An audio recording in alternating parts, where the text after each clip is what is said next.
हम भूख के पले बच्चे हैं, एक दिन आएगा सब कुछ खाएंगे। अब जब घर से निकले हैं तो इतिहास लिखकर ही जाएंगे। So hey everyone, a very warm welcome to textbook YouTube channel. तर विद्यार्थी मित्रांनो मित्रांनो, आजच्या लेक्चरमध्ये राज्यसेवा पूर्व परीक्षा आणि कंबाईन पूर्व परीक्षेच्या दृष्टिकोनातून आज आपण दारिद्र्याचे निर्देशांक या लेक्चरमध्ये बघणार आहोत। तर हे लेक्चर व्यवस्थित करा, तुम्हाला 100% त्याचा फायदाच होईल। आणि दारिद्र्याच्या निर्देशांक आणि जे असमानतेचे निर्देशांक आहेत किंवा असमानतेचा जो रिपोर्ट आहे तर त्या पण आपल्याला बघायचे। त्याच्यामध्ये गिनी गुणांक पण बघायचा आहे आणि सगळ्यात महत्त्वाचं ऑक्सफर्मचा रिपोर्ट ज्याच्यावरती पूर्व परीक्षेमध्ये क्वेश्चन येतात आणि कुझनेट कर्व काय आहे ती पण बघायची आहे। आणि त्याच्याबरोबर दारिद्र्याचे निर्देशांक ज्याच्यामध्ये आपल्याला वर्ल्ड बँकेची दारिद्र्य रेषा ज्या आता 3 वेगवेगळ्या दारिद्र्य रेषा ठरवण्यात आलेल्या आहेत त्या दारिद्र्य रेषा बघायचे आहेत। प्लस आपल्याला जे दारिद्र्याचे निर्देशांक आहेत ग्लोबल एमपीआय, नंतर नीती आयोगाचा एमपीआय, ग्लोबल हंगर इंडेक्स, हे सगळं आपल्याला याच्यामध्ये बघायचं आहे। आणि याच्यावरती दरवर्षी पूर्व परीक्षेमध्ये एक तरी क्वेश्चन्स येतोच। सो त्याच्यामुळे हे लेक्चर व्यवस्थित करा। तर हे लेक्चर सुरू करण्या अगोदर हा आपला टेलिग्राम चॅनल आहे तो तुम्ही जॉईन करा, जेणेकरून तुम्हाला तिथं पूर्ण अपडेट्स मिळतील। सगळ्यात महत्त्वाचं जे आता टेक्स्टबुकचे कोणतेही तुम्हाला सुपर पास वगैरे घ्यायचा असेल 1 वर्षाचा किंवा 1.5 वर्षाचा किंवा 3 महिन्यांचा तर त्याच्यासाठी हा माझा कोड यूज करू शकता। याच्यावरती तुम्हाला आणखी एक्स्ट्रा डिस्काउंट मिळेल। आणि आता 28 डिसेंबर ते 31 डिसेंबर पर्यंत एअर एंड सेल पण सुरू होणार आहे, तर त्याच्यासाठी पण तुम्ही यूज करू शकता। त्याच्यामध्ये तुम्हाला मल्टिपल जर तुम्ही टेक्स्टबुकचा सुपर पास खरेदी केला तर त्याच्यामध्ये तुम्हाला मल्टिपल ऑप्शन्स आहेत, मल्टिपल तुम्हाला बेनिफिट्स आहेत।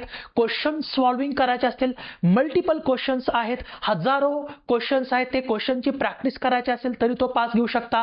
किंवा सरळ सेवेची कुठली तुम्हाला एक्झाम वगैरे त्याचा तुम्ही प्रिपरेशन करत असाल तर त्याच्यासाठी सुद्धा तो पास तुम्हाला उपयोगी येईल। तर तो नक्की तुम्ही घ्या आणि त्याच्यासाठी हा कोड यूज करा, जेणेकरून एक्स्ट्रा फायदा होईल। नंतर सगळ्यात महत्त्वाचं तुम्हाला सांगायचं ते म्हणजे आपण 2026च्या दृष्टिकोनातून राज्यसेवेसाठी एक गॅरंटेड सिलेक्शन प्रोग्राम सुरू केलेला आहे। त्या गॅरंटेड सिलेक्शन प्रोग्राम मध्ये राज्यसेवेची बॅच आपण इंटिग्रेटेड बॅच लॉन्च केलेली आहे, राईट। तर ती राज्यसेवेची जी बॅच आहे त्याच्या अंतर्गत तुमच्याकडून आम्ही पूर्व, मुख्य आणि इंटरव्ह्यू पर्यंतची सगळी तयारी करून घेणार आहोत। सो त्याच्यामध्ये सगळा सिलेबस तुम्हाला कव्हर केला जाणार आहे। आणखी सगळ्यात महत्त्वाचं म्हणजे लाईव्ह प्लस रेकॉर्डेड हे लेक्चर असणार आहेत, लाईव्ह बॅच असणार आहे पूर्णपणे। नंतर त्याच्यामध्ये तुम्हाला सब्जेक्ट अंडरस्टँडिंग, सिलेबस डिकोडिंग, सगळ्यात महत्त्वाचं कॉन्सेप्च्युअल क्लॅरिटी आणि सगळ्यात महत्त्वाचं आणखी काय असेल तर रायटिंग प्रॅक्टिस तुमच्याकडून आम्ही करून घेणार आहोत। सो सगळ्यात हे गॅरंटेड सिलेक्शन प्रोग्राम हे कशासाठी नाव दिलेलं आहे तर तुमचं सिलेक्शनच आम्ही पूर्णपणे काय करणार आहोत तुमच्याकडून, म्हणजे तुमचं सिलेक्शन होईल याच पद्धतीने आम्ही पूर्णपणे तुमच्याकडून प्रिपरेशन करून घेणार आहोत। तर याचे आणखी काय बेनिफिट्स आहेत, तुम्हाला पर्सनलाइज्ड स्टडी प्लॅन मिळणार आहे, सगळ्यात महत्त्वाचं 1-to-1 मेंटॉरशिप आणि डेली डाऊट क्लिअरिंग सेशन असणार आहेत। म्हणजे डेली जे सेशन्स होतील आपले लाईव्ह सेशन्स, तर कुठल्याही सब्जेक्टचे जे लाईव्ह सेशन्स होतील तर त्याच्यावरती डेली 4 वाजता डाऊट क्लिअरिंग सेशन्स असणार आहेत।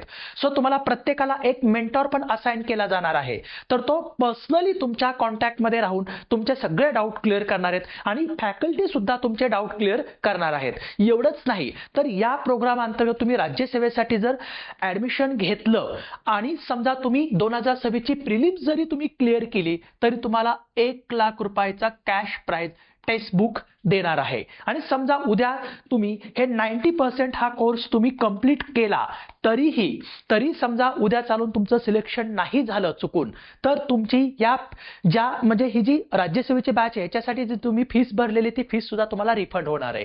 आणि सगळ्यात महत्त्वाचं याच्या अंतर्गत तुम्हाला 18 बुक्स तुम्हाला जे स्टडी मटेरियल आहे ते तुम्हाला घरपोच मिळणार आहे। सो नक्की जॉईन करा, तुम्हाला याचा 100% फायदाच होईल। नंतर कंबाईन पूर्व आणि मुख्य परीक्षेच्या दृष्टिकोनातून ज्यांचं टार्गेट 2026 आहे त्यांच्यासाठी सुद्धा एक इंटिग्रेटेड बॅच लॉन्च केलेली आहे, त्याच्यामध्ये पण पूर्व आणि मुख्यची कंप्लीट तयारी करून आपण घेणार आहोत। तर हा माझा नंबर आहे, याच्यावरती तुम्ही काय करू शकता, एन्क्वायरीसाठी कॉल करू शकता किंवा गायडन्ससाठी कॉल किंवा मेसेज करू शकता। तर आता काय करू, आपण आपल्या लेक्चरला सुरुवात करू। तर बघा, दारिद्र्य म्हणजे काय असतं? दारिद्र्य म्हणजे गरिबी किंवा दारिद्र्य म्हणजे अन्न, वस्त्र, निवारा, आरोग्य आणि शिक्षण यासह किमान जीवनमान पूर्ण करण्यासाठी असलेल्या उत्पन्नाचा किंवा पैशाचा अभाव.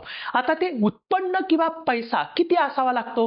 तर जागतिक बँकेची मेथड आपल्याला याच्यासाठी बघायची आहे आणि जागतिक बँकेची मेथड बघून आपल्याला ही व्याख्या जी आहे ते आपल्याला समजावून घ्यायची आहे. सो सध्या फक्त मी तुम्हाला व्याख्या सांगतोय. आता पुढे आपण काय करू, ही व्याख्या एकदम चांगल्या पद्धतीने आपण समजावून घेऊ. सध्या फक्त एवढंच लक्षात ठेवा, किमान जीवनमान पूर्ण करण्यासाठी असलेल्या उत्पन्नाचा किंवा पैशाचा अभाव. आता ते उत्पन्न किंवा तो खर्च किती असतो हे आपल्याला बघायचंय आणि ही व्याख्या सुद्धा समजावून घ्यायची आहे.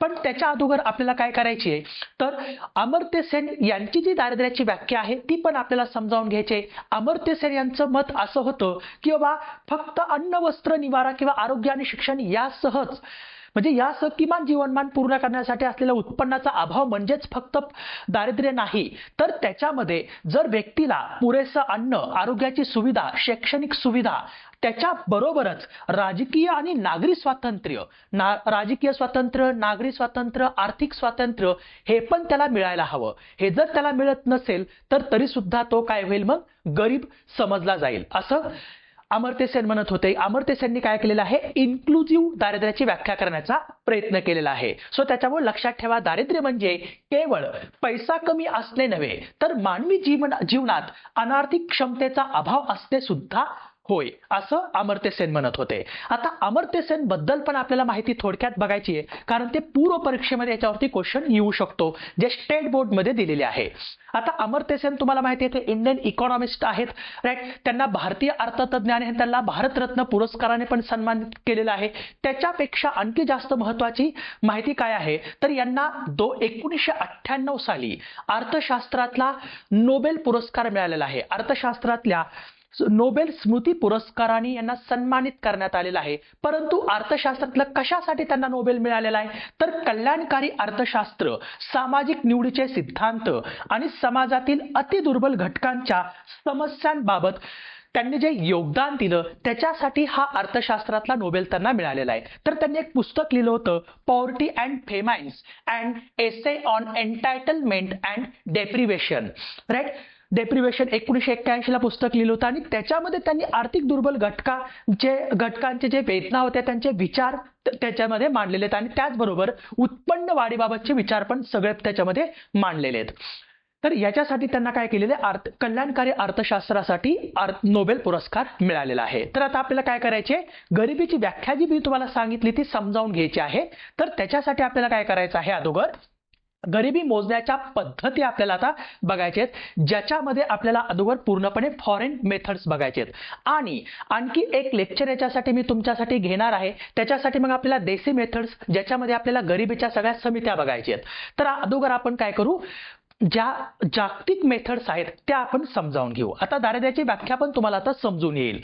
तर बघा, जागतिक बँकेने जागतिक गरिबी रेषा ही एक आर्टिफिशियल लाईन तयार केलेली आहे आणि ह्या आर्टिफिशियल लाईनला त्याने नाव काय दिलेलं आहे, IPL, international poverty line, right. Indian premier league नव्हे, इंटरनॅशनल पॉवर्टी लाईन. आणि सध्या नुकतंच जुलै 2025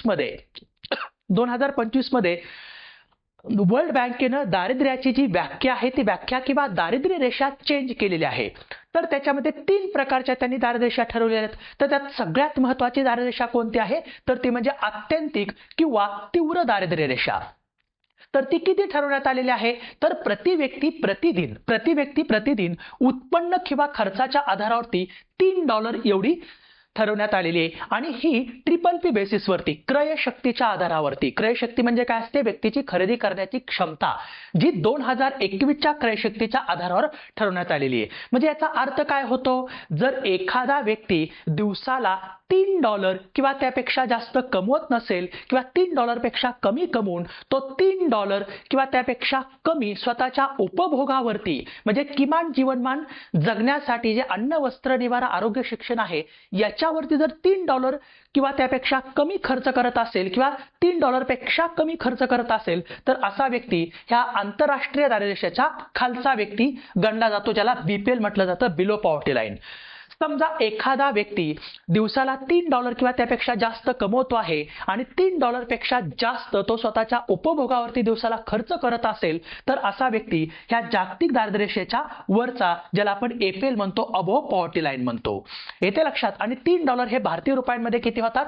सध्याच्या घडीला $1 बरोबर सध्या 90 रुपये हा विनिमय दर आहे, म्हणजे साधारणतः 270 रुपये.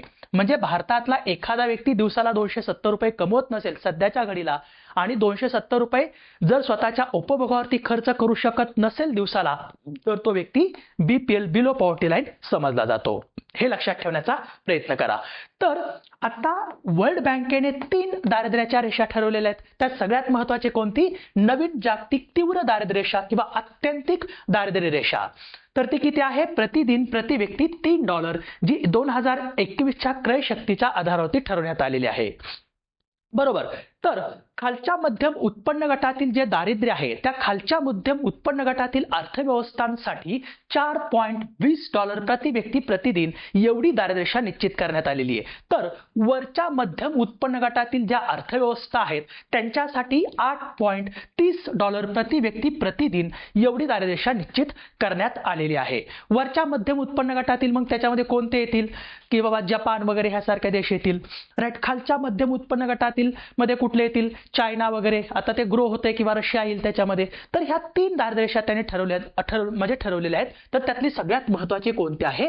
तर ही आत्यंतिक किंवा तीव्र दारिद्र्यरेषा, जी भारताला लागू होते. सो हे लक्षात ठेवण्याचा काय करा तुम्ही प्रयत्न करा. तर यात जागतिक बँकेच्या रिपोर्टनुसार $3 प्रतिदिन या स्तरावर जर भारतातील आत्यंतिक दारिद्र्याखाली जगणाऱ्या लोकसंख्येचं जे प्रमाण आहे ते अंदाजे 5.3% एवढं त्यांनी दिलेलं आहे. म्हणजे भारतामध्ये 2022-23 मध्ये 5.3% एवढी लोकसंख्या ही आत्यंतिक दारिद्र्यरेषेखाली जगत होती. तर ते 2011-12 ते प्रमाण किती होतं? 27.1% होतं. म्हणजे ते कमी होऊन 5.3% वरती आलेलं आहे. आणि त्यांचं असं म्हणणं आहे की एकूण 2011-12 मध्ये 344 दशलक्ष एवढी लोकसंख्या दारिद्र्यरेषेखाली जीवन जगत होती. म्हणजे जवळपास 34 कोटी लोकसंख्या. तर त्याचा प्रमाण कितीवर आलंय? केवळ 75 दशलक्ष म्हणजे 7.5 कोटी, 7.5 कोटी लोकसंख्या आता सुद्धा दारिद्र्य रेषेखालचं जीवन जगते आहे. हे लक्षात ठेवण्याचा प्रयत्न करा. ओके. तर चला आता पुढे जाऊ. आता आपल्याला बघायचंय निरपेक्ष दारिद्र्य म्हणजे काय असतं? Absolute poverty. What is absolute poverty? निरपेक्ष दारिद्र्य म्हणजे काय असतं? इथं व्याख्या आहे, एक साधी व्याख्या आहे, ती तुम्हाला पाठ करून ठेवायची आहे. आलं लक्षात? तर बघा, किमान जीवनावश्यक गरजांची पूर्तता करण्यासाठी. आता किमान जीवनावश्यक गरजा म्हणजे कोणत्या? किमान जीवनावश्यक गरजा म्हणजे अन्न, वस्त्र, निवारा. अन्न, वस्त्र व निवारा. आता याच्याबरोबरच किमान जीवनावश्यक वस्तू गरजा आणखी कुठल्या आले तो? त्याच्याबरोबरच आपल्या आरोग्य आणि शिक्षण. आरोग्य व शिक्षण हे पण आपल्या किमान जीवनावश्यक गरजा सध्या आहेत म्हणून पकडल्या जातात. राईट. म्हणजे किमान जीवनावश्यक गरजांची पूर्तता करण्यासाठी आवश्यक किमान उत्पन्नाचा अभाव म्हणजे काय असतं? निरपेक्ष दारिद्र्य असतं. म्हणजे लक्षात घ्या, इथं निरपेक्ष दारिद्र्य जे आहे ते कशावरती फोकस करत आहे? तर ते फोकस करत आहे कन्झम्पशन एक्सपेंडिचर वरती फोकस करत आहे. किमान उत्पन्न आणि खर्च याच्यावरती फोकस करत आहे. कारण हे उत्पन्न किंवा खर्च हा काय असतो? एक निरपेक्ष मानक आहे. एक निरपेक्ष मानक आहे. कशावरचा उत्पन्न किंवा खर्च? जसं की अन्नातून मिळालेलं कॅलरी मूल्य असेल, नंतर क्लोथिंग असेल, राईट, कपडे असतील किंवा एज्युकेशन असेल किंवा हेल्थ असेल, याच्यावरचा अन्न, वस्त्र, निवारा, आरोग्य, शिक्षण, राईट, याच्यावरचा जो खर्च आहे तो खर्च आणि त्याच्यासाठी किमान उत्पन्नाचं काय, याच्यावरती हे निरपेक्ष दारिद्र्य काय करतं? फोकस करतं. लक्षात. तर ही व्याख्या तुम्ही तोंडपाठ करून ठेवा. किमान जीवनावश्यक गरजांची पूर्तता करण्यासाठी असणाऱ्या किमान उत्पन्नाचा अभाव म्हणजे निरपेक्ष दारिद्र्य असतं. म्हणजे आता हे कसं समजावून घेता येईल? तर आता जागतिक बँकेनं आत्यंतिक दारिद्र्यरेषा किती ठरवलेली आहे? $3 ठरवलेली आहे. म्हणजेच भारतीय रुपयांमध्ये ती 270 रुपये सध्याच्या घडीला आपण एवढी पकडू शकतो. म्हणजे जर एखादा व्यक्ती या किमान जीवनावश्यक गरजांची पूर्तता करण्यासाठी जर तो दिवसाला $3 कमवू शकत नसेल आणि स्वतःच्या उपभोगावरती जर दिवसाला तो $3 खर्च करू शकत नसेल तर अशा व्यक्तीला ही जी पॉवर्टी गॅप लाईन आहे, गरिबी रेषा, या गरिबी रेषेखालचा व्यक्ती समजलं जातं. आता पॉवर्टी गॅप म्हटलं इथं मी, पॉवर्टी गॅप लाईन. आता कधी कधी बघा, एखाद्या व्यक्तीचं उत्पन्न समजा, एखाद्या व्यक्तीचं उत्पन्न दिवसाचं समजा $2 असेल, एखाद्या व्यक्तीचं उत्पन्न समजा, एखाद्या व्यक्तीचं उत्पन्न $4 असेल, एखाद्या व्यक्तीचं उत्पन्न $5 असेल, एखाद्या व्यक्तीचं उत्पन्न $6 असेल. म्हणजे जसा जसा गॅप यातला वाढत जाईल तसा तसा काय होईल, त्यांचं उत्पन्न किंवा खर्च कमी कमी होत जाईल. राईट. म्हणजे जी व्यक्ती स्वतःच्या उपभोगावरती जर $3 किंवा त्यापेक्षा जास्त खर्च करू शकत नसेल किंवा त्यापेक्षा कमी खर्च करत असेल आणि $3 पेक्षा कमी ती कमवत असेल, तर अशी व्यक्ती ही या पॉवर्टी गॅप लाईनच्या खाली, म्हणजेच दारिद्र्य रेषेच्या खाली बीपीएल मानली जाते, दारिद्र्य रेषेखालील व्यक्ती मानली जाते. राईट. अन्यथा ती काय असते, म्हणजे जर एखादा व्यक्ती आपल्या भारतातला जर $3 किंवा त्यापेक्षा जास्त स्वतःच्या उपभोगावरती खर्च करत असेल आणि तो त्यापेक्षा जास्त कमवत असेल, तर असा व्यक्ती हा या दारिद्र्य रेषेवरचा व्यक्ती समजला जातो. त्याला काय म्हटलं जातं, एपीएल, अबोव्ह पॉवर्टी लाईन म्हटलं जातं. त्याला दारिद्र्य रेषेवरील व्यक्ती म्हटलं जातं. आणि ही जी पॉवर्टी गॅप लाईन आहे, ती पॉवर्टी गॅप लाईन ही एपीएल आणि बीपीएल मध्ये किती उत्पन्नाची तूट आहे हे दाखवून देते. म्हणजे आता इथून पॉवर्टी गॅप आपण काय म्हटलंय, पॉवर्टी गॅप लाईन. राईट. म्हणजे इथं तुम्हाला सांगितलं की बाबा एचं उत्पन्न समजा $1 आहे, मग त्याचा गॅप वाढला. बीचं उत्पन्न समजा $2 आहे, सीचं उत्पन्न समजा $4 आहे, डीचं उत्पन्न समजा $5 आहे. राईट. आता 5 म्हणजे आता इथं काय होईल, $5 $6 वाले कुठे येतील, $5 $6 वाले वरी येतील. परंतु 2 किंवा $2.5 किंवा $3 पर्यंत काय येतील, इथपर्यंतच येतील. बरोबर का. म्हणजे त्यांचं या रेषेपासूनचं जे अंतर आहे, त्यांचं जर उत्पन्न कमी असेल तर त्यांचं अंतर इथं वाढत जाईल खाली. लक्षात. समजा आता एपीएल आणि बीपीएल यांचं जर सरासरी इन्कम आपण पकडलं, समजा एपीएल लोकांचं म्हणजे दारिद्र्य रेषेवरील व्यक्तींचं सरासरी उत्पन्न समजा आपण पकडलं 20, समजा 50,000 पकडू आपण, किती, 50,000 रुपये त्यांचं उत्पन्न आहे समजा. आणि गरिबी रेषेखालच्या लोकांचं उत्पन्न समजा 20,000 पकडलं आपण, 20,000 सरासरी उत्पन्न पकडलं, तर यांच्यामध्ये किती गॅप येतोय आहे, यांच्यामध्ये 30,000चा गॅप आहे, 30,000 उत्पन्नाचा गॅप आहे. मग ही पॉवर्टी गॅप लाईन ही गव्हर्नमेंटला काय दाखवून देते की जर या बीपीएल लोकांना या दारिद्र्य रेषेवर आणायचं असेल तर त्यांच्यामध्ये उत्पन्नाची तूट किती आहे आणि ती उत्पन्नाची तूट भरून काढण्यासाठी गव्हर्नमेंटला किती खर्च करावा लागेल हे दाखवते. येते लक्षात तुमच्या. ओके. सो हे लक्षात घेण्याचा प्रयत्न करा. आणि भारतामध्ये दारिद्र्य मोजण्यासाठी या निरपेक्ष मानकांचाच विचार केला जातो. निरपेक्ष मानकांमध्ये काय विचारात घेतलं जातं, किमान उत्पन्न विचारात घेतलं जातं. राईट. किंवा किमान खर्च विचारात घेतला जातो. कशावरचा, तर इथं कॅलरी मूल्य पण विचारात घेतलं जातं. जसं भारतामध्ये ग्रामीण भागासाठी 2400 प्रति व्यक्ती प्रतिदिन 2400 कॅलरी मूल्य विचारात घेतलं जातं आणि शहरी भागातील व्यक्तींसाठी प्रति व्यक्ती प्रतिदिन 2100 कॅलरी मूल्य विचारात घेतलं जातं. ते कॅलरी मूल्य मिळवण्यासाठी जो कन्झम्पशन एक्सपेंडिचर आहे, म्हणजे उपभोगावरचा जो खर्च आहे तो विचारात घेतला जातो. आणखी कशावरचा, अन्न वस्त्र निवारा आरोग्य शिक्षण यावरचा खर्च विचारात घेतला जातो. हे काय झाली, सगळी निरपेक्ष मानकं झाली. आणि प्रमुख निरपेक्ष मानक कुठलं आहे, किमान उत्पन्न हे प्रमुख निरपेक्ष मानक आहे. तर आपण भारतामध्ये निरपेक्ष मानकांचाच विचार करतो दारिद्र्य मोजण्यासाठी, सापेक्ष मानकांचा विचार करत नाही. तर आता पुढची कॉन्सेप्ट काय आहे, पॉवर्टी हेड काउंट रेशिओ, शिरगणती गुणोत्तर काय असतं ते समजावून घ्या. ओके. थोडं जरा आता फास्ट घेतो मी. शिरगणती गुणोत्तर म्हणजे काय, शिरगणती गुणोत्तर म्हणजे दारिद्र्य रेषेखाली राहणाऱ्या लोकसंख्येचं टक्केवारीमध्ये प्रमाण. राईट. तर दारिद्र्य रेषेखालील लोकसंख्येला ज्यावेळेस एकूण लोकसंख्येनं भाग देतो त्यावेळेस आपल्याला काय मिळतं, शिरगणती गुणोत्तर किंवा हेड काउंट रेशिओ मिळतो. याच्यावरून फक्त काय समजतं की त्या एखाद्या देशामध्ये किती % दारिद्र्य आहे आणि किती लोक हे दारिद्र्य रेषेखाली जगतायत एवढंच समजतं. परंतु याच्यावरून आपल्याला एक गोष्ट समजत नाही. काय समजत नाही की एपीएल आणि बीपीएल लोकांमध्ये किती उत्पन्नाची तूट आहे हे समजत नाही. म्हणजे किती डोकी ही दारिद्र्य रेषेखाली जगतायत किंवा किती टक्के आणि किती संख्या आहे दारिद्र्य रेषेखाली लोकसंख्या, तेवढंच आपल्याला हे दाखवून देते.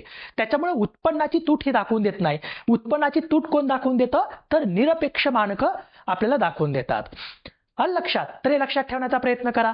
बघा एक एक क्वेश्चन पण विचारला होता 2018ला पूर्व परीक्षेमध्ये. त्यात व्याख्या डायरेक्ट विचारली होती. किमान जीवनावश्यक गरजांची पूर्तता करण्यासाठी आवश्यक किमान उत्पन्नाचा अभाव याचा संबंध दारिद्र्याच्या पुढीलपैकी कोणत्या प्रकाराशी येतो? सांगा बरं मला, कोणत्या प्रकाराशी येतो? आत्ताच बघितलं आपण. कोणत्या प्रकाराशी येतो? तर निरपेक्ष दारिद्र्य या प्रकाराशी येतो.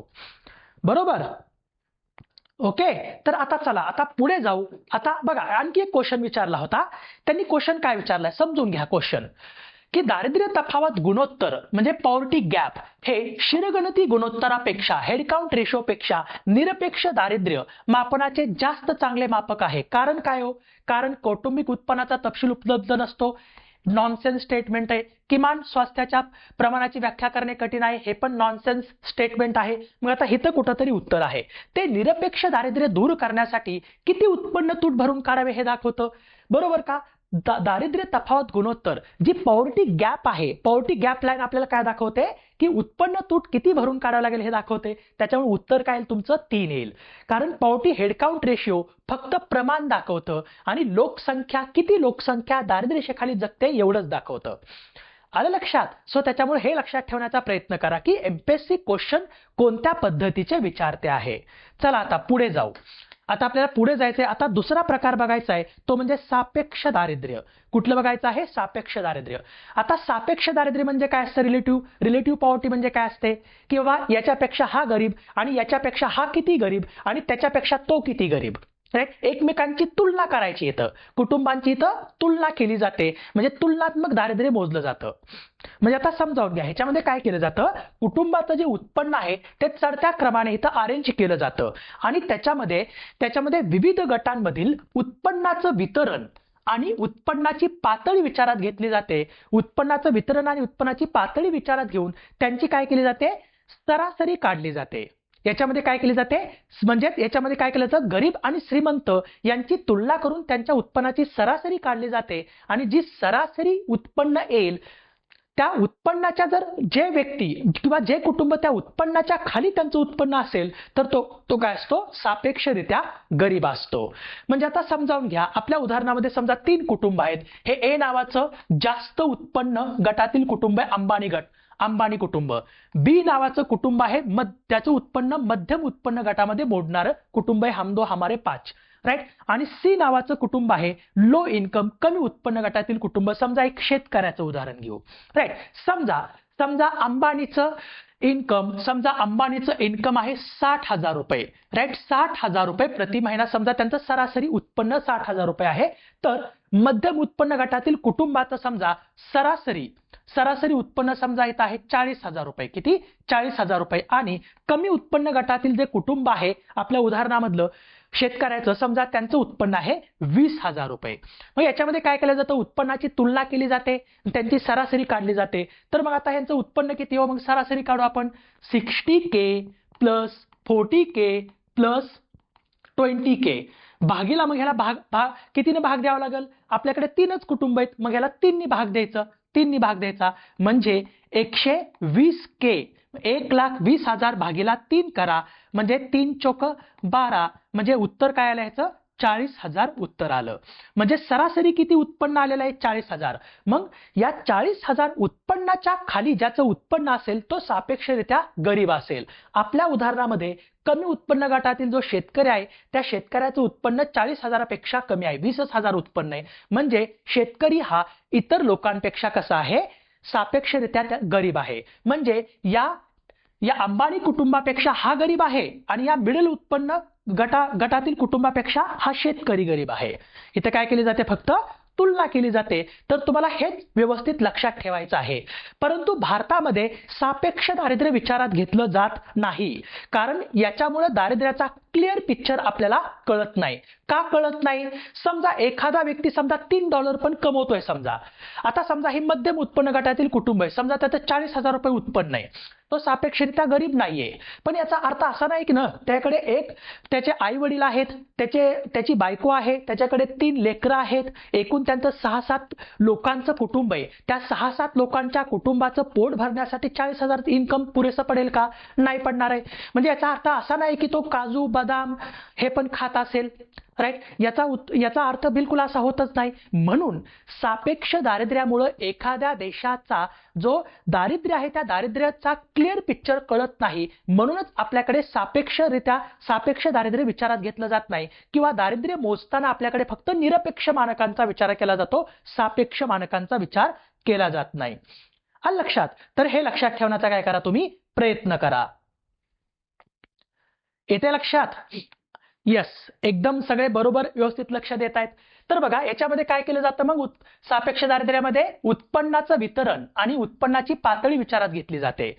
राईट. या विविध गटातील यामार्फत देशातील संपत्ती, उत्पन्न, उपभोगाच्या वितरणामधील विषमतेचं चित्र आपल्याला स्पष्ट होतं आणि दारिद्र्य जे आहे ते ग्रामीणपेक्षा शहरी भागामध्ये जास्त आढळतं. सापेक्ष दारिद्र्य का? कारण ग्रामीण भागामध्ये कसं असतंय, ग्रामीण भागामध्ये जास्तीत कुटुंब जे असतात त्यांचं तर उत्पन्न सरासरी सगळ्यांचं सेम असतं, परंतु शहरी भागामध्ये एकदम अत्यंत गरीब लोक पण राहतात, मध्यमवर्गीय पण राहतात आणि श्रीमंत पण राहतात. त्याच्यामुळं त्यांच्यातील जी उत्पन्नाची तफावत असते ती जास्त असते. त्याच्यामुळे सापेक्ष दारिद्र्याचं प्रमाण नेहमी शहरामध्ये जास्त आढळतं. ओके. बघा एक क्वेश्चन पण विचारला होता, सापेक्ष गरिबीच्या दृष्टिकोनातून खालीलपैकी कोणते निकष विचारात घेतले जातात? दरडोई उपभोग खर्च विचारात घेतला जातो का? नाही.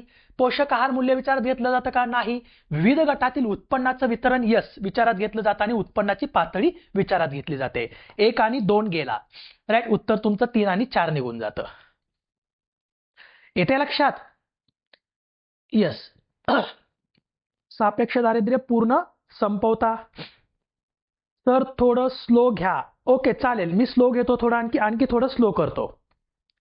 ओके चालेल, काय हरकत नाहीये.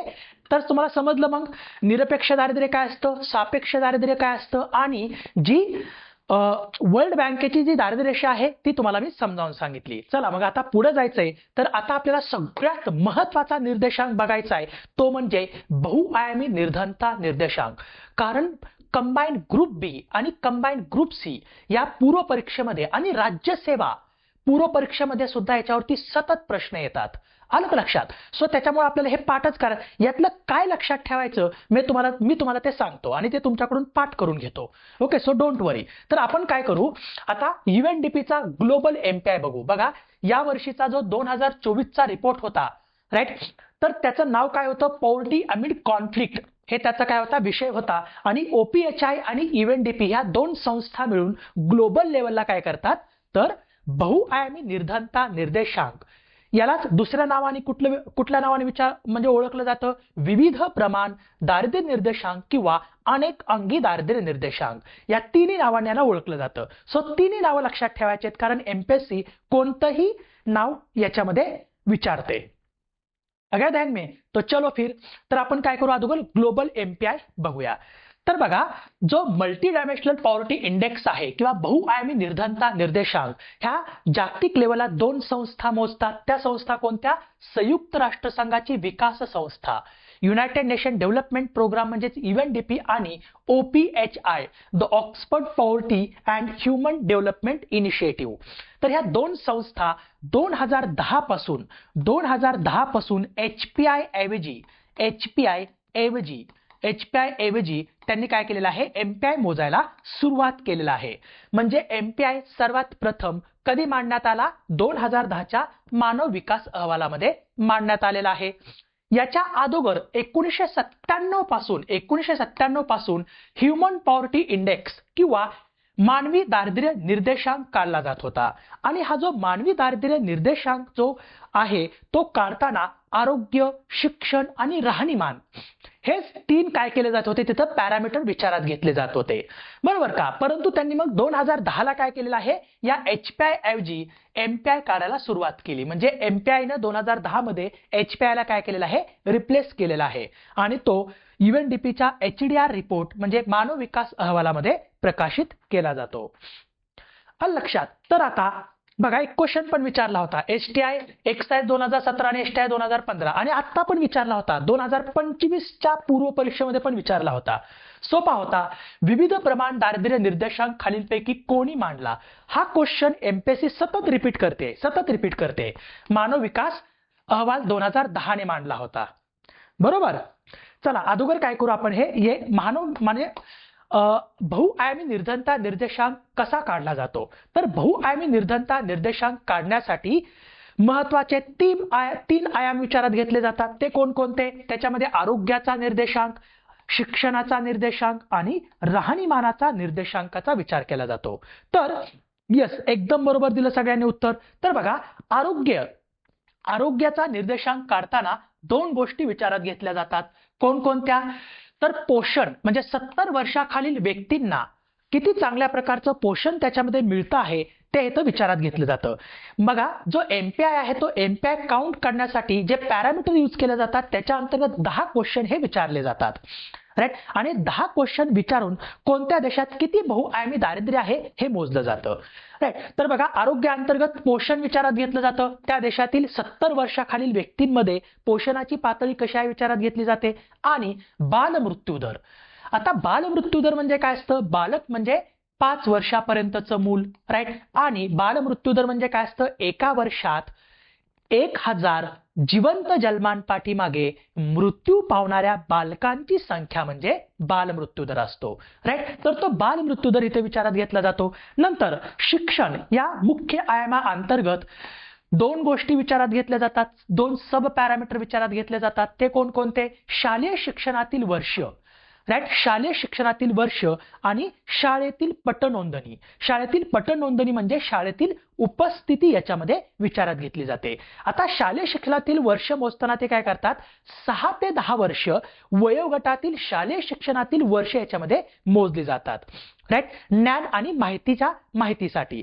तर जो शाळेतील पटनोंदणी आहे ती शाळेतील उपस्थिती किंवा पटनोंदणी मोजण्यासाठी 8व्या क्लासपर्यंत म्हणजे 8व्या वर्गापर्यंत किंवा त्यापुढे किती विद्यार्थी टिकून आहेत हे बघितलं जातं.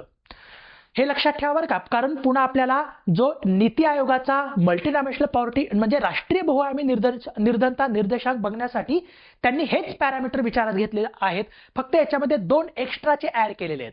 नंतर ते फक्त मी तेच सांगणार आहे, त्याच्यामुळे हे आधी विचारात घ्या. नंतर राहणीमाना अंतर्गत याच्यामध्ये तुम्हाला 6 क्वेश्चन विचारले जातात. ते कोणकोणते? तर तुमच्याकडे मालमत्ता आहे का? तुम्ही जर म्हटले यस माझ्याकडे मालमत्ता आहे, मग तुम्हाला पुढचा प्रश्न विचारला जातो, त्या मालमत्तेमध्ये घर आहे का? हो आहे. मग पुढचा प्रश्न, त्या घरामध्ये वीज पुरवठा होतो का? तुम्ही म्हटले यस वीज पुरवठा होतो. चला ठीक आहे. मग तुमच्या घरामध्ये पिण्याचं पाणी किंवा सेफ ड्रिंकिंग वॉटर किंवा क्लीन ड्रिंकिंग वॉटर मिळतं का तुम्हाला? तर यस मिळतं.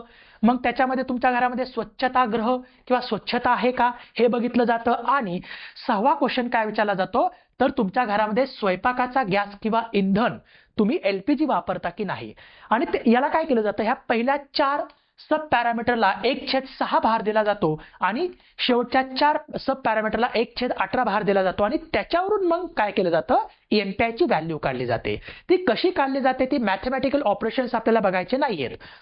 राईट. कारण ते कधी विचारत पण नाही एमपीएससी. बरोबर. तर हे लक्षात ठेवा. आता एमपीआय कसा मोजला जातो? तर एमपीआय हा 0 ते 1 दरम्यान मोजला जातो. 0 ते 1 गुण दिले जातात. बघा, मी थोडं आणखी स्लो केलेलं आहे. याच्यापेक्षा जास्त जर स्लो केलं तर आपली एक्झाम जवळ आलेली आहे. राईट. मग तुम्हीच विचार करा.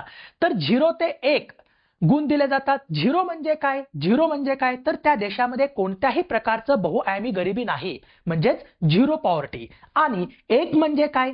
तर त्या देशामध्ये सार्वत्रिक वंचितता आहे किंवा सार्वत्रिक गरिबी आहे.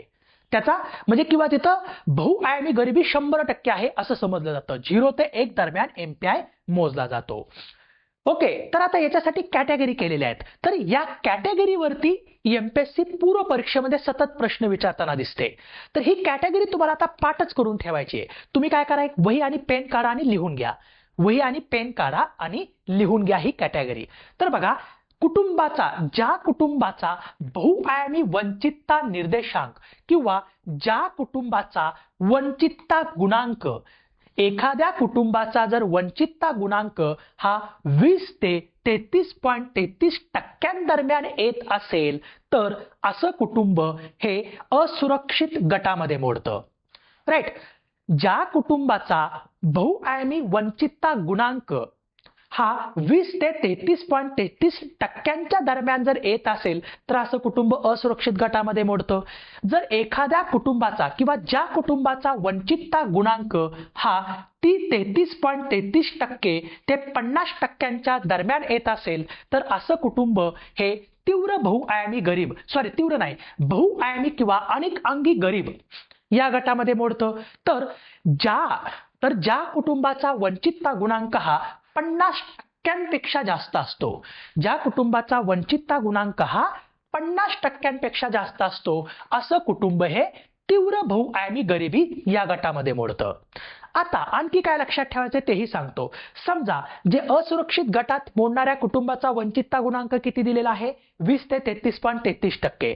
समजा एखाद्या कुटुंबाचा वंचितता गुणांक समजा 30% येतोय तर मग असं कुटुंब हे बहुआयामी किंवा अनेक अंगी गरीब होण्याची जी शक्यता असते ती शक्यता काय असते हो जास्त असते. ती शक्यता जास्त असते. कधी कधी एमपीएससी शक्यता पण विचारते की असं पण विचारते जर एखाद्या कुटुंबाचा वंचितता गुणांक हा 20 ते 33.33% दरम्यान असेल तर अशा कुटुंबाची शक्यता असते ते बहुआयामी किंवा अनेकांगी गरीब बनण्याची, म्हणजे त्याचा गुणांक नंतर 33 ते 50% दरम्यान येऊ शकतो.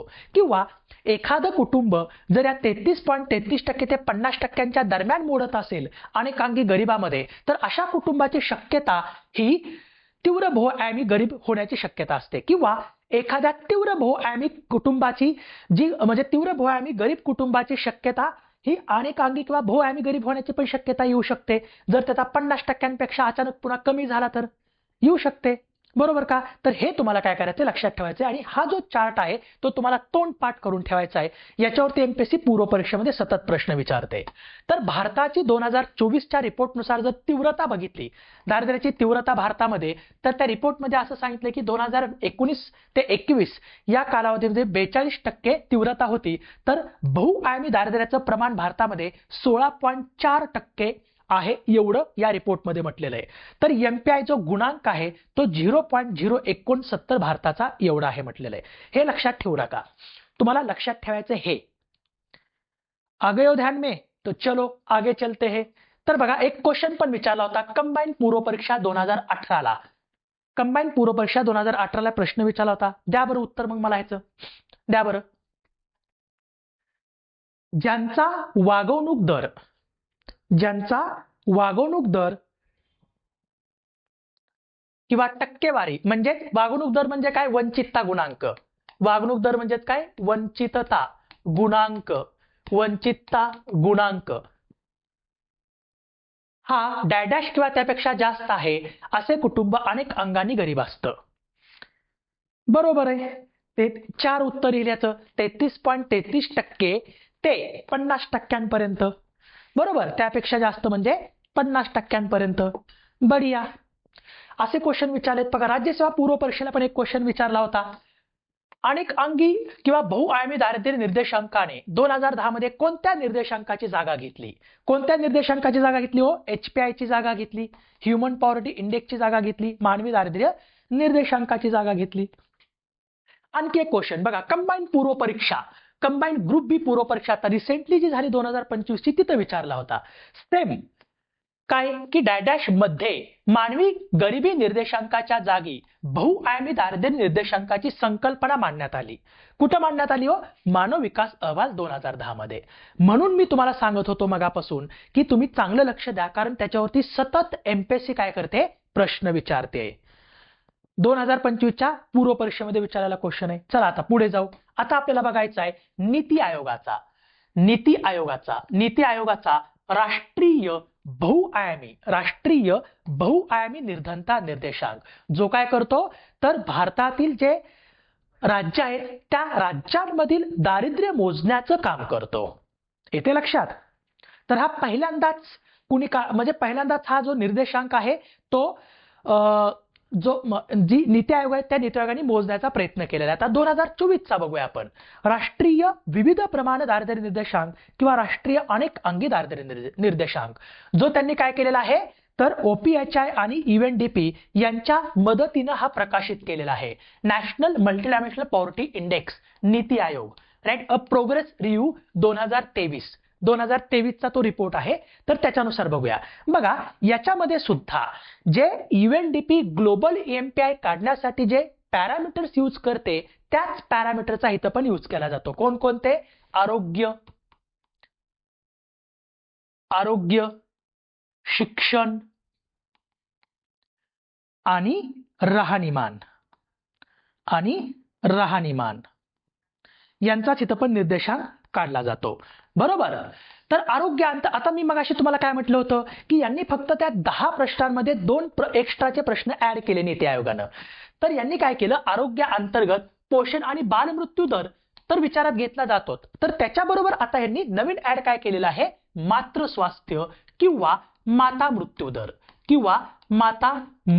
दर याच्यामध्ये विचारात घेतला जातो. एक एक्स्ट्राचा फक्त त्याच्यामध्ये ऍड केलेला आहे. मगाशी तुम्हाला जे बहुआयामी निर्धनता निर्देशांक ग्लोबलचा सांगितला त्याच्यामध्ये फक्त त्यांनी 2 एक्स्ट्राचे सब पॅरामीटर नीती आयोगाने काय केलेत, एक्स्ट्राचे यूज केलेले आहेत. नंतर शिक्षणाअंतर्गत शालेय शिक्षणातील सरासरी वर्ष, शालेय शिक्षणातील वर्ष आणि शाळेतील उपस्थिती विचारात घेतली जाते, तेच विचारात घेतले जातात. तर राहणीमाना अंतर्गत आता इथं 6 प्रश्न नाही तर नीती आयोग 7 प्रश्न विचारते. UNDP ग्लोबल EMPI मध्ये 6 प्रश्न विचारते, नीती आयोग 7 प्रश्न विचारते राज्यांमध्ये. तर याच्यामध्ये त्यांनी काय केलेलं आहे, मालमत्ता, तुमच्याकडे मालमत्ता आहे का, मग मालमत्तेमध्ये घर आहे का, घरामध्ये वीज पुरवठा होतो का, त्याच्यामध्ये पिण्याचं पाणी आणि पेयजल आहे का, स्वच्छता आहे का, स्वयंपाकाचा गॅस आणि इंधन आहे का.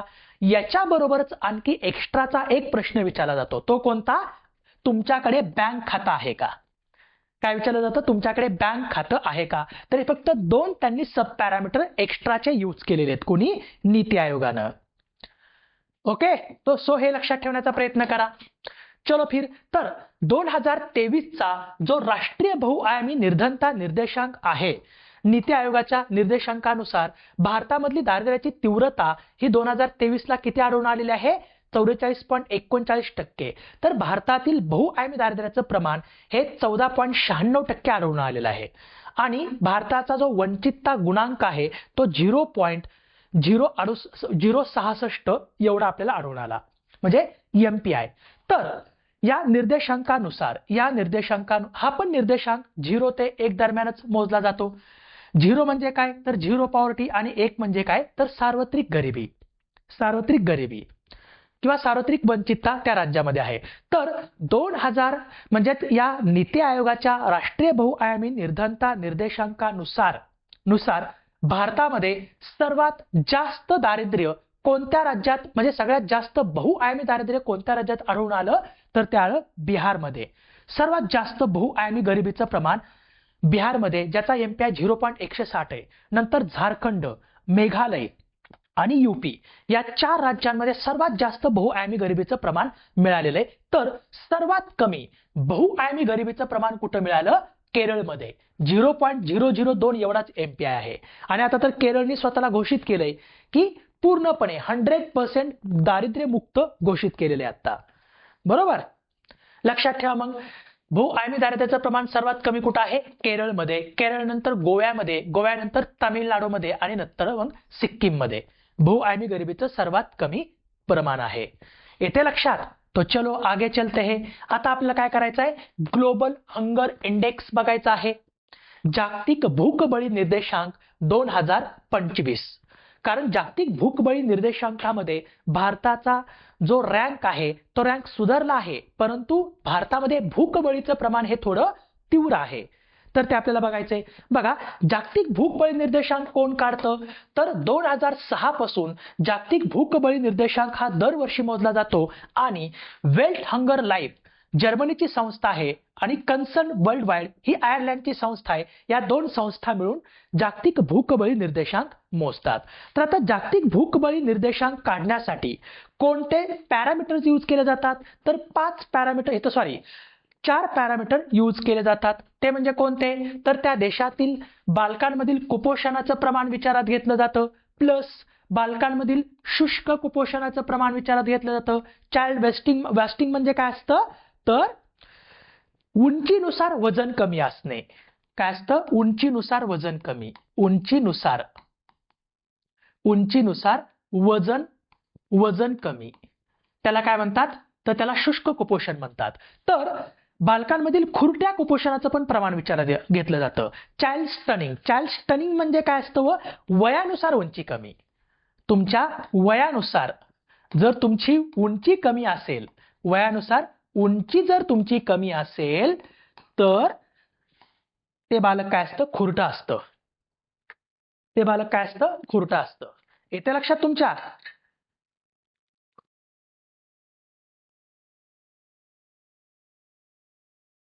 ओके, चलो फिर आगे चलते हैं. तर नंतर बाल मृत्यूदर पण विचारात घेतला जातो याच्यामध्ये. बाल मृत्यूदर म्हणजे काय? एका वर्षात 1000 जिवंत जन्मांपाठीमागे मृत्यू पावणाऱ्या बालकांची संख्या म्हणजे बालमृत्यूदर असतो. तो पण इथे विचारात घेतला जातो. बालक म्हणजे 5 वर्षाखालचं मूल. तर हे 4 पॅरामीटर यूज करून जीएचआय काढला जातो. तर बघा, जीएचआय सुद्धा ग्लोबल हंगर इंडेक्स हा 0 ते 100 दरम्यान मोजला जातो. 0 म्हणजे काय? तर त्या देशामध्ये अत्यंत कमी उपासमार आहे. आणि 100 म्हणजे काय? 100 म्हणजे त्या देशामध्ये अत्यंत भयावह उपासमार आहे, असा त्याचा अर्थ होतो. तर याच्या पण कॅटेगरी केलेल्या आहेत. या कॅटेगरी नाही लक्षात ठेवल्या तरी चालतील.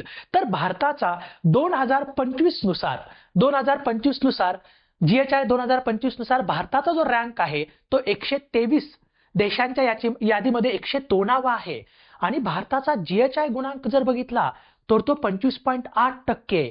म्हणजे याचा अर्थ काय? भारत गंभीर उपासमार गटामध्ये मोडतोय. गंभीर उपासमार गट काय सांगतो? 20 ते 34.9% जर जीएचआयचं मूल्य असेल तर तो देश गंभीर उपासमार गटामध्ये मोडतो. तर भारताचं मूल्य किती आलेलं आहे? 25.8% आलेलं आहे. म्हणजे 25.8 आलंय म्हणजे भारत गंभीर उपासमार गटामध्ये मोडतोय. येते लक्षात? चलो फिर आगे चलते. तर आता आपल्याला काय करायचंय? आर्थिक असमानतेचं मोजमाप करण्यासाठी जी गिनी गुणांक काढला जातो, तो गिनी गुणांक काय आहे ते आपल्याला काय करायचं आता बघायचं आहे. बघा, उत्पन्नातील तफावत मोजण्यासाठी गिनी गुणांक किंवा गिनी निर्देशांक काढला जातो. तर हे पण लक्षात ठेवायचंय. आर्थिक असमानतेचं मोजमाप करण्यासाठी गिनी गुणांक काढला जातो. आता गिनी गुणांक कसा मोजला जातो? गिनी गुणांक 0 ते 1 दरम्यान मोजला जातो. 0 ते 1 दरम्यान किंवा 0% ते 100% दरम्यान मोजला जातो. म्हणजे एखाद्या देशामध्ये सगळ्याच व्यक्तींचं उत्पन्न जर समान असेल तर त्या देशाचा गिनी गुणांक किती येतो? 0 किंवा 0% येतो. म्हणजे तिथं संपूर्ण आर्थिक समानता आहे असं म्हटलं जातं.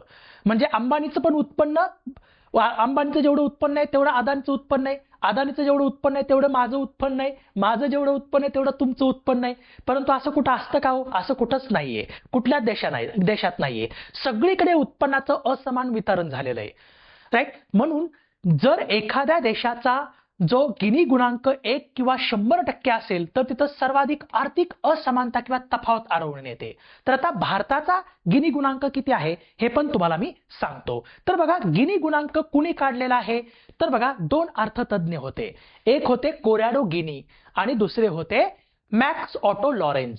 आता मॅक्स ऑटो लॉरेन्झ यांनी गिनी गुणांक काढण्यासाठी त्यांनी काय केले? गिनी कोएफिशियंट किंवा गिनी गुणांक काढण्यासाठी एक ग्राफिकल माध्यमातून त्यांनी ते समजावून सांगितलं. त्यांनी काय केली? एक वक्ररेषा मांडली. कशाची आहे ती? तर उत्पन्न असमानतेचं मोजमाप करण्यासाठी, मेजरिंग इन्कम इनइक्वालिटी मोजण्यासाठी या मॅक्स ऑटो लॉरेन्झ यांनी काय केली? एक लॉरेन्झ वक्ररेषा मांडलेली आहे. लॉरेन्झ वक्र काय करते? उत्पन्न किंवा संपत्तीच्या वितरणाचं ग्राफिकल प्रतिनिधित्व करते. लॉरेन्झ हा कोण होता? तर एक अमेरिकन अर्थतज्ञ होता ज्याने काय केली? ही लॉरेन्झ वक्ररेषा विकसित केलेली आहे. आता ही लॉरेन्झ वक्ररेषा समजावून घ्या. हा काय म्हणत होता? जर सर्वांच्या उत्पन्नात जर समानता असेल, म्हणजे देशाच्या नागरिकांमध्ये, सगळ्या नागरिकांच्या उत्पन्नामध्ये जर समानता असेल तर तिथं काय होते? ही 45 डिग्री लाईन तयार होते. कोणती? 45 डिग्री लाईन, जिथं परफेक्ट डिस्ट्रीब्युशन लाईन त्याला म्हटलं जातं. म्हणजे जर एखाद्या देशातील नागरिकांचं उत्पन्न जे आहे, राईट, ते जर समान असेल तर 45 डिग्री लाईन तयार होते. आणि जर त्या देशातील नागरिकांच्या उत्पन्नामध्ये असमानता असेल, उत्पन्नात विषमता येत असेल, तर या 45 डिग्री लाईनला अशी वक्रता येते. मग कुणाचं उत्पन्न समजा 10,000 रुपये असेल, कुणाचं उत्पन्न समजा 9,000 असेल, कुणाचं उत्पन्न समजा 8,000 असेल, कुणाचं उत्पन्न 10,000 किंवा 12,000 असेल, त्याच्यानुसार काय होते, त्याला वक्रता पडते. आणि ही जी वक्रता असते, ही जी वक्र पडतो त्या वक्रेलाच काय म्हणतात, गिनी इंडेक्स म्हणतात. ह्या वक्राला म्हणजे या 45 डिग्री लाईन पासून जी वक्रता पडले त्याच्यातलं जे अंतर असतं ते अंतर काय असतं, तर गिनी इंडेक्स असतो. बरोबर. त्यालाच काय म्हणतात, गिनी इंडेक्स. त्यालाच काय म्हणतात, लॉरेन्झ वक्ररेषा म्हणतात. त्यालाच काय म्हणतात, लॉरेन्झ कर्व म्हणतात. त्याला लॉरेन्झ वक्ररेषा म्हणतात. त्याने असं समजावून सांगितलं होतं कोणी, मॅक्स ऑटो लॉरेन्झनी. आणि आपल्याकडे तर ह्याला वक्ररेषाच पडणार आहे. भारतामध्ये जर आपण ही मोजली तर त्याला वक्ररेषा मोठी पडेल. भारतामध्ये तर अशी वक्ररेषा पडेल, कारण उत्पन्नात असमानता भरपूर आहे आपल्याकडे. बरोबर. त्याला म्हणतात गिनी इंडेक्स, राईट. आणि त्याला त्या वक्ररेषेला काय म्हणतात, लॉरेन्झ कर्व म्हणतात.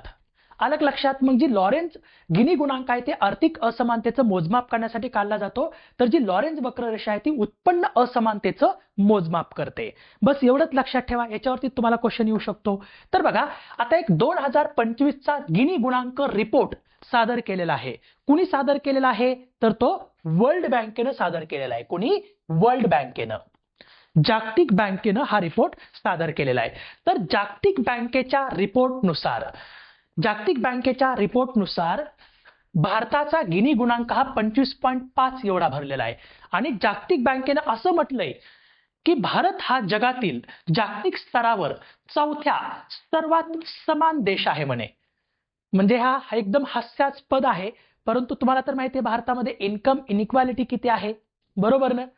तरी पण जागतिक बँकेचा रिपोर्ट काय सांगतोय, भारत हा जागतिक स्तरावर 4था सर्वात समान देश आहे. आणि भारत हा मध्यम निम्न विषमता श्रेणीमध्ये मोडतो, असं त्यांचं म्हणणं आहे. तर आता एक नुकताच आता आणखी एक रिपोर्ट बघायचा, तो म्हणजे वर्ल्ड इनइक्वालिटी रिपोर्ट, जागतिक असमानता अहवाल. तर आता हे तुम्ही लिहून घ्या. सर इकॉनॉमिक्स साठी बुक सांगा उर्वशी.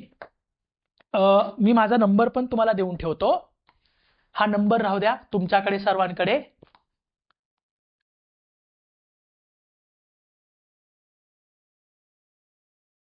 ओके.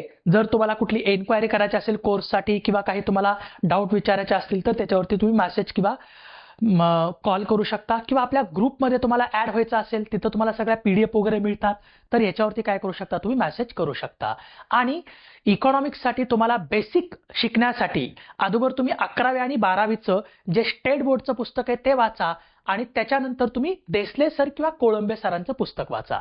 देसले सर किंवा कोळंबे सर यांचं पुस्तक घ्या. ओके, चलो फिर आगे चलते हैं. तर बघा, आता महत्वाचं काय बघायचं आपल्याला, तर आता रिसेंटली म्हणजे आता जस्ट एक आठवड्यापूर्वी ग्लोबल इनइक्वालिटी रिपोर्ट, जागतिक किंवा वर्ल्ड इनइक्वालिटी रिपोर्ट, जागतिक असमानता अहवाल प्रकाशित झाला. जो कुणी प्रकाशित केलेला आहे, वर्ल्ड इनइक्वालिटी लॅबनी प्रकाशित केलेला आहे. तर आता हे तुम्ही लिहून घ्या, कारण 2026ला ज्या पुढच्या प्रिलिम्स आणि मेन्स होतील त्याच्यामध्ये 100% वरती क्वेश्चन येईल. किंवा जर तुम्ही आता राज्यसेवा देणार असतील तुम्ही मे जून मधली, तर त्याच्यामध्ये तुम्हाला क्वेश्चन बघायला मिळेल. आता कंबाईन ग्रुप बी ग्रुप सीच्या पूर्व परीक्षेला नाही बघायला मिळणार, पण तिथं नक्की बघायला मिळेल. त्याच्यामुळे हे सोडत नाही मी, तुम्हाला हे पण शिकवून टाकतो. तर बघा, या रिपोर्टनुसार, जागतिक असमानता अहवालानुसार जगातले जे टॉप 10 श्रीमंत लोक आहेत, जगातले जे टॉप 10% श्रीमंत लोक आहेत, त्यांच्याकडे एकूण जागतिक संपत्तीच्या 75% संपत्ती फक्त या 10% लोकांकडे. तर जागतिक म्हणजे जगामधले जे मध्यम 40% जी लोकसंख्या आहे, त्या मध्यम 40% लोकांकडे एकूण जागतिक संपत्तीच्या 23% संपत्ती आहे फक्त. तर जे बॉटम 50% लोक आहेत, जे बॉटम म्हणजे जागतिक लोकसंख्येच्या जी 50% बॉटमची लोकसंख्या आहे त्या एकूण 50% लोकसंख्येकडे फक्त 2% संपत्ती आहे. जगाच्या फक्त 2% संपत्ती आहे. याच्यावरती क्वेश्चन येऊ शकतो. तर याच हे जे टॉप 10% लोक आहेत, हे जे टॉप 10% लोक आहेत जगातले, या टॉप 10% श्रीमंत लोकांकडे लोकांचं जे इन्कम आहे, जे जगाचं इन्कम आहे, त्या जागतिक इन्कमच्या किंवा जागतिक उत्पन्नाच्या 53% उत्पन्न आहे फक्त 10% लोकांचं आहे. तर जे मिडल 40% लोक आहेत, मिडल 40% जी लोकसंख्या आहे, त्यांच्याकडे एकूण जागतिक उत्पन्नाच्या फक्त 38% त्यांचं उत्पन्न आहे. तर जे बॉटम 50% लोकसंख्या आहे, त्या बॉटम 50% लोकांकडे एकूण जागतिक उत्पन्नाच्या त्यांचं उत्पन्न फक्त 8% एवढंच आहे. 8% एवढंच आहे. बघा ना, म्हणजे किती इन्कम इनइक्वालिटी आहे, किती उत्पन्नात भयंकर असमानता आहे, संपत्तीत पण भयंकर असमानता आहे. आणि हेच आपल्याला भारताच्या बाबतीत बघायचंय. प्रश्न इथं येतो, भारतामध्ये संपत्तीचं केंद्रीकरण थोडं झालेलं आहे. तर बघा, भारतामधील जे सर्वात श्रीमंत 10% लोक आहेत, अदानी, अंबानी हे लोक, राईट, सर्वात टाटा, बिर्ला, राईट, हे भारतातील सर्वात श्रीमंत जे 10% लोक आहेत, त्या 10% लोकांकडे एकूण देशाच्या एकूण संपत्तीपैकी 65%, किती, 65% एवढी संपत्ती यांच्याकडेच आहे. किती जास्त संपत्ती आहे. आणि जे आपल्या देशातले जे टॉप 1% लोक आहेत, जे टॉप 1% लोक, अदानी, अंबानी, हे टॉप 1% लोकांकडे देशाच्या 40% संपत्ती आहे. बघा ना, किती भयंकर संपत्ती या लोकांकडे गेलेली आहे, राईट. आणि याच्यानुसार जे अव्वल 10% लोक कमावते लोक आहेत, ते एकूण आपल्या जीडीपी मध्ये, राष्ट्रीय उत्पन्नातील 58% वाटा फक्त त्यांचाच आहे. आणि खालचे जे 50% लोकसंख्या आहे, त्यांचा केवळ राष्ट्रीय उत्पन्नातला वाटा फक्त 15% आहे, फक्त 15%. तर तुम्हाला काय करायचंय, हे पाठ करून ठेवायचं आहे. त्यांनी असंही म्हटलंय की महिला कामगार सहभागिता दर जो आहे, तो महिला कामगार सहभागिता दर फक्त 15.7% एवढाच आहे भारतामध्ये, जो एकदम कमी आहे जागतिक लेवलला. तर पहा, आता भारतातील आर्थिक विषमतेच्या बाबतीत ऑक्सफमचा रिपोर्ट, ऑक्सफम या संस्थेचा रिपोर्ट काय सांगतो, तर ऑक्सफम या संस्थेने नुकतंच आता टेकर्स नॉट मेकर्स या नावाचा रिपोर्ट प्रकाशित केला 2024-25 मध्ये. आणि त्याच्यामध्ये भारताच्या बाबतीत असं म्हटलेलं आहे की भारतामध्ये जी संपत्तीतील विषमता आहे, ती विषमता त्यांनी दाखवून दिलेली आहे. परंतु त्यांनी असं म्हटलं आहे रिपोर्टमध्ये, ते इंडियासाठी त्यांनी स्वतंत्र जानेवारी 2023 मध्ये एक survival of the richest, the India story नावाचा रिपोर्ट त्यांनी प्रकाशित केला होता. तर त्याच्यामध्ये त्यांनी असं म्हटलेलं आहे की भारतामध्ये सर्वात श्रीमंत जे 1% लोक आहेत, त्या 1% लोकांकडे 40% संपत्ती आहे. एकूण भारताच्या संपत्तीच्या 40% संपत्ती फक्त या 1% लोकांकडे. तर जे मधले 49% लोकसंख्या आहे, त्यांच्याकडे फक्त 57% संपत्ती आहे. तर खालचे जे 50% लोक आहेत, मध्यमवर्गीय आणि गरीब 50% लोकसंख्या, त्या एकूण 50% लोकसंख्येकडे फक्त 3% संपत्ती आहे. तर हे लक्षात ठेवा, कारण याच्यावरती एमपीएससी मध्ये क्वेश्चन येतात. तर आता आपल्याला सगळ्यात महत्त्वाचं आणखी एक कर्व बघायची आहे, ती म्हणजे द कुझनेट कर्व, द कुझनेट कर्व. आता हा कुझनेट, जो सायमन कुझनेट होता, हा एक रशियन अमेरिकन इकॉनॉमिस्ट होता. तर यांना 1971 मध्ये, कधी 1971 मध्ये इकॉनॉमिक्स मधलं नोबेल पुरस्कार पण मिळालेला आहे. तर यांनी कोणत्या बाबतीत कर्व मांडलेले आहे, ही कर्व काय सांगते, तर कुझनेट्स वक्ररेषा जी आहे, ती आर्थिक वाढ आणि उत्पन्नातील विषमता यांच्यातील संबंध दर्शवणारी एक ग्राफिकल प्रतिरूप आहे. तर आता त्यांनी बघा कसं मांडलेलं आहे हे, तर त्यांनी ही यू आकाराची, म्हणजे उलटा यू आकाराची कर्व मांडलेली आहे. आता याच्यामध्ये 4 गोष्टी येतात. आता हे आपण समजावून घेऊ कर्व. आता ही जी बघा, या ठिकाणी त्यांनी टर्निंग पॉइंट दिलेला आहे. टर्निंग पॉइंट यालाच आपण काय म्हणतो, तर कुझनेट थ्रेशोल्ड म्हणतो, जिथं सर्वात जास्त विषमता असते.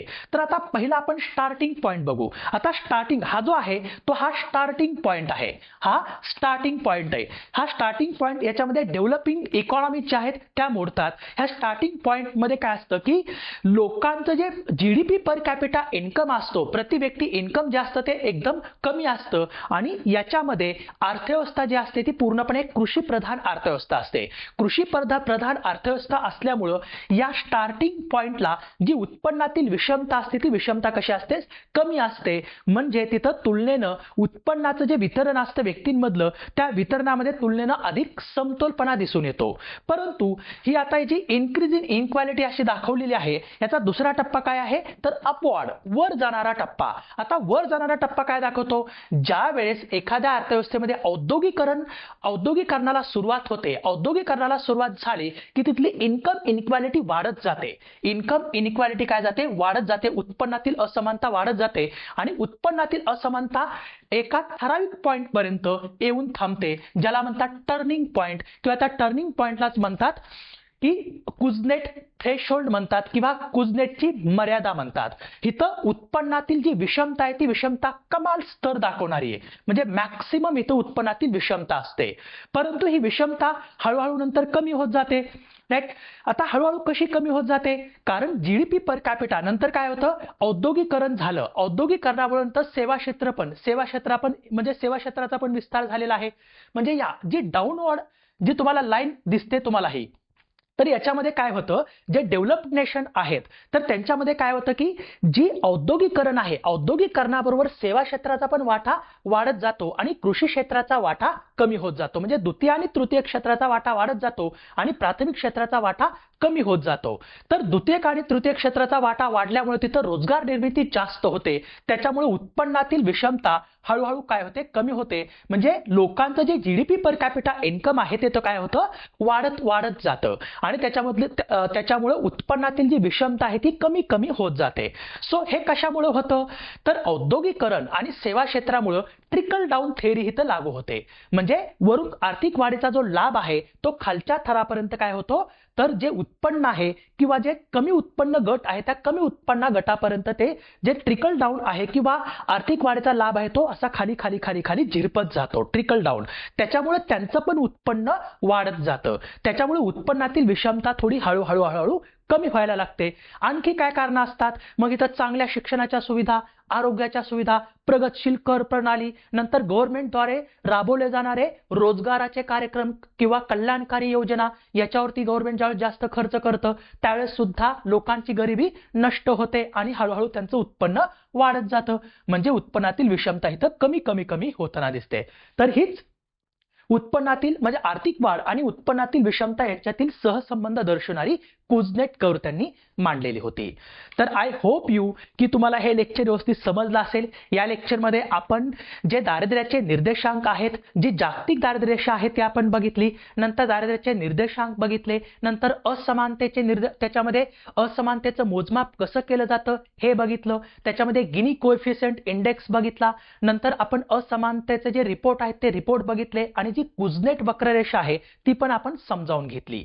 राईट. तर आपण नंतर पुढच्या लेक्चरमध्ये आपण काय करू, ज्या दारिद्र्याच्या समित्या आहेत त्या समित्यांवरती लेक्चर घेऊ. तर नक्की तुमच्या मित्रमैत्रिणींना हे लेक्चर शेअर करा आणि शेअर करून त्यांना सुद्धा याचा फायदा होईल याची काळजी घ्या.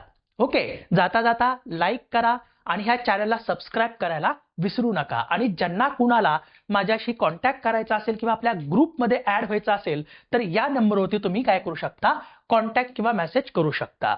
सो धन्यवाद.